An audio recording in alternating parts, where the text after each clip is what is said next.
The story of the disability arts movement is an important example of how art and culture can be powerful in contributing to social change. Part of the remit of the National Disability Arts Collection and Archive is to gather and document the stories and history of the movement's greatest successes.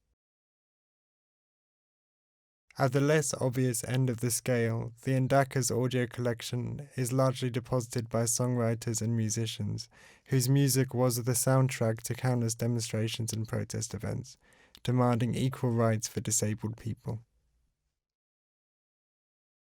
The Ndaca also highlights individuals like Elspeth Morrison, a freelance writer, theatre director and author of the Independent Theatre Council's book on theatre practice and disability. She produced and contributed to several publications and conferences discussing the removal of barriers for disabled people to the arts. Elspeth was an editor of the long-running Disability Arts in London magazine. Now out of print, the Ndaca has a full collection of issues, which offers a valuable insight into the story of the disability arts movement and the progress it made over the last 3 decades.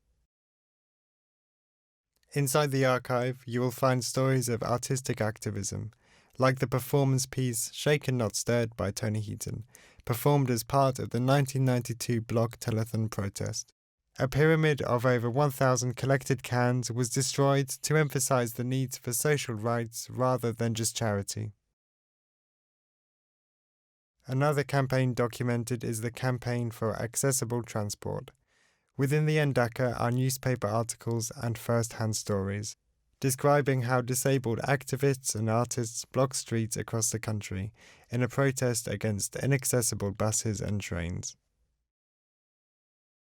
Throughout the disability arts movement, events and conferences have been held that talked about the need to remove barriers to the arts. It also extended into education, with the groundbreaking 1990 book, Disability Equality in the Classroom. One huge achievement was the contribution that the disability arts movement made towards the 1995 Disability Discrimination Act. This act put into law the right for disabled people to sue for discrimination and made employers and service providers liable for failing to provide reasonable adjustments for disabled employees. A lot has happened since the disability arts movement began in the late 1970s. By documenting its story, the Ndaca hopes to inspire and inform the next generation of artists and activists on this ongoing journey. A journey towards a more equal society, a more accessible society, with independence and opportunity for all. A society that enables rather than disables people, allowing everyone to achieve their full potential.